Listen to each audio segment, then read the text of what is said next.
Hello everyone, it's Attacker72 here, and for today, we have gotten ourselves some major and exciting Nintendo news to talk about for today's video. And the topic we're about to discuss.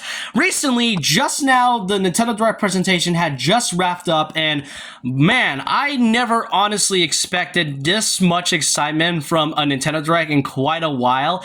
I really thought 2024 was going to be a slow year for Nintendo, given that the Thousand Year Door remake and Princess Peach's Showtime just released a few months ago.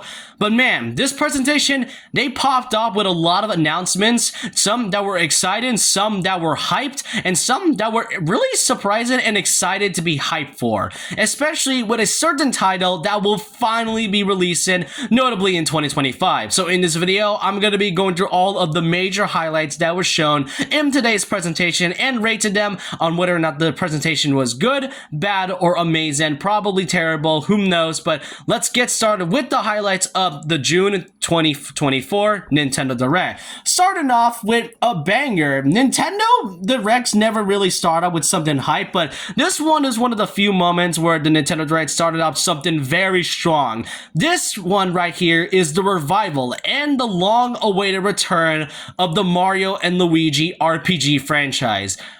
This is not a dream, this is not fake. It is actually happening. We are getting a new Mario and Luigi title coming this November of 2024 called Mario and Luigi Brothership. It is unbelievable that we were given a new Mario and Luigi game, and last month, Paper Mario the Thousand Year Door, and just last November, Mario RPG Remake. We just got 3 Mario RPG revivals back to back within the span of a year.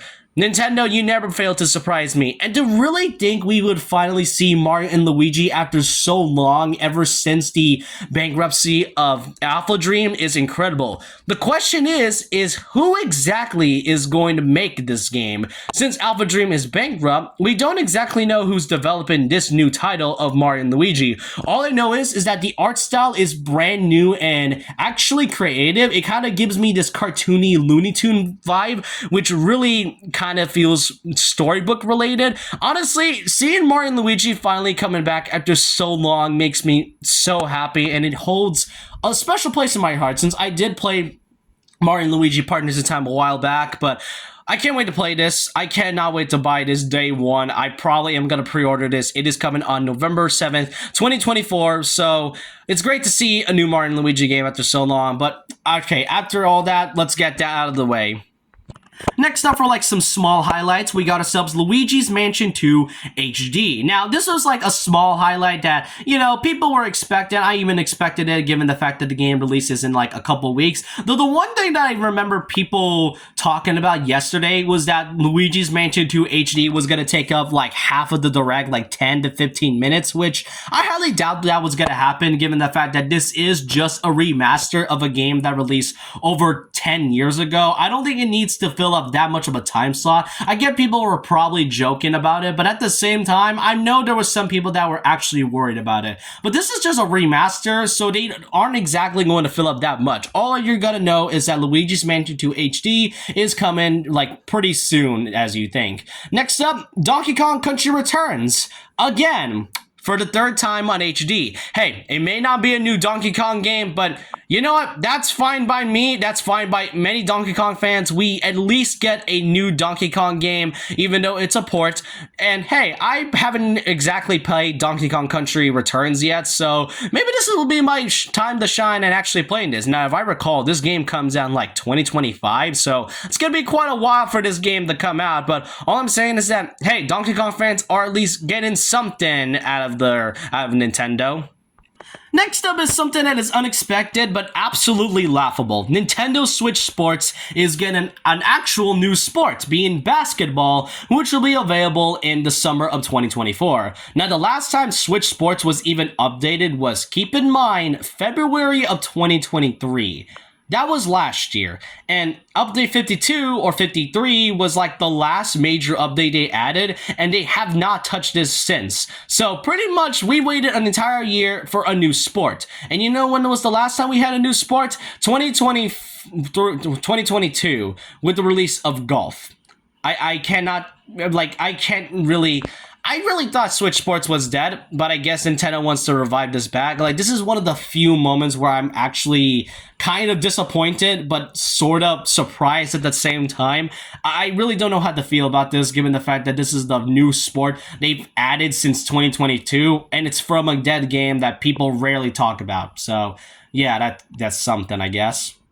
Next up, we got ourselves the long-awaited, announcement of Dragon Quest III HD 2D HD game. It's been quite a while since they revealed something like this, and it's been like, since 2022, ever since they revealed Dragon Quest III HD remake and whatnot. All I'm saying is that it's finally been shown, but even better, they have also announced the first two Dragon Quest games, which will be coming out on next year. Dragon Quest III HD 2D or whatever it was called will be releasing on November, which, yeah, November is going to be quite a busy time for Nintendo fans, and especially gamers too. Next up, we got ourselves 3 ports. First of all is LEGO Horizon Adventures. Now, I'm featuring this for a reason, because I find this really surprising, because if I recall correctly, when this got announced at Summer Game Fest, wasn't it stated to be a PlayStation exclusive? If a PlayStation exclusive is now being added into Nintendo Switch, does that mean we're likely going to see other Sony games being added to the Switch as well?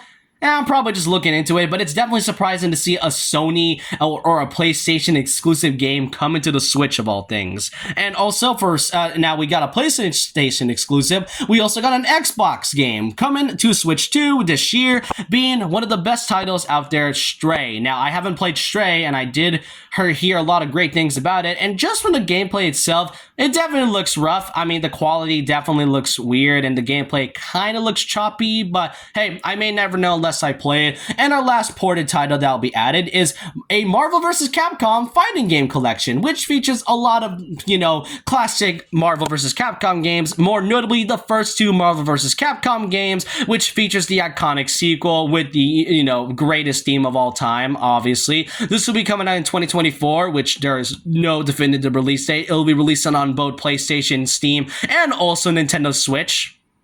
And our last small announcement and highlight shown here is that Nintendo Switch Online is going to get a few new games, notably for the Game Boy Advance and Nintendo 64. However, for the Game Boy Advance, we got ourselves another Zelda game, being the addition of The Legend of Zelda: Link to the Past, and which includes a multiplayer adventure of 4 swords.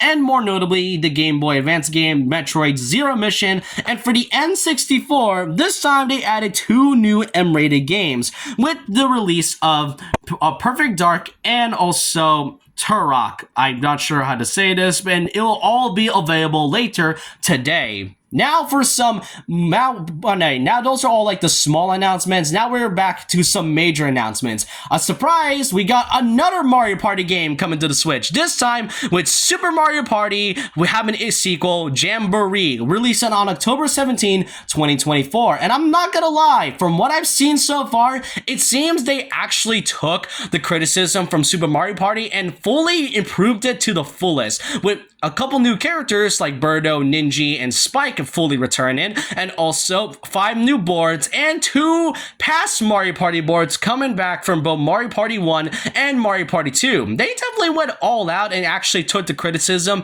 from the Super Mario Party game and actually implemented it into the sequel. So this is a game I'm actually intrigued on getting.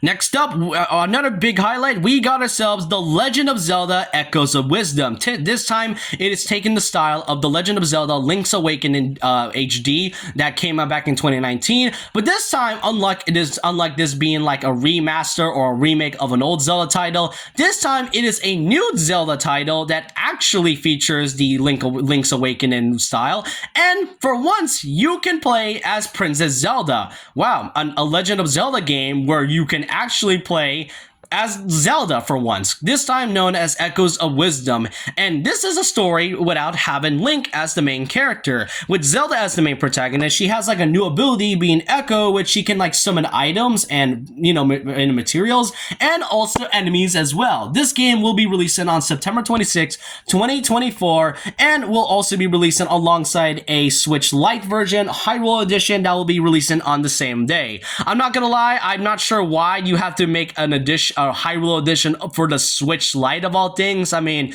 we're already getting a new console next year, so why exactly make a Hyrule edition of the Switch Lite? And now we get to the final major announcement of the Nintendo Direct. You thought Mario and Luigi coming back after so long was a great start? Well, Metroid Prime 4 exists. Metroid Prime 4, after 7 long years, is finally getting its full-on game and release date on 2025. Metroid Prime 4 Beyond. You know what? I did predicted Metroid Primes 3, 2, and 3 coming to the Switch as like a remaster like they did last year.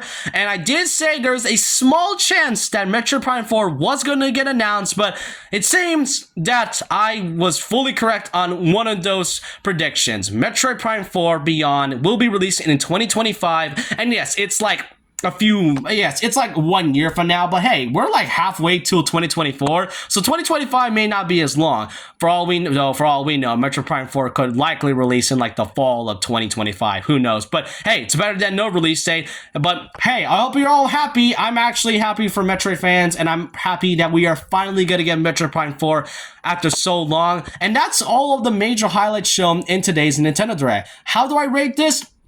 Personally, I break this around a 8 out of 10, or more so a 9 out of 10. This was a really great Direct, and I haven't rated this Direct this high since like around 2022 or 2023. That's how amazing this Direct was. And honestly, 2024 went from basically a slow year to basically one of my favorite years now, thanks to this presentation alone. So there's a lot of games now I'm going to be getting. 2025 is going to be really interesting with the release of Donkey Kong Country Return HD, Legend Z2A, and now with the reveal of Metroid Prime 4. I can't wait to play some of the games that will be releasing for the later half of this year. But I want to know your thoughts and opinions down below. What do y'all think about today's Nintendo Direct presentation? Which of these games are you excited for? Let me know your thoughts and opinions down below about this. And so with that, leave a like, comment, subscribe, hit the notification bell for more videos, follow my Twitter, and I'll see you guys next time. And remember this, once a legend, always a legend.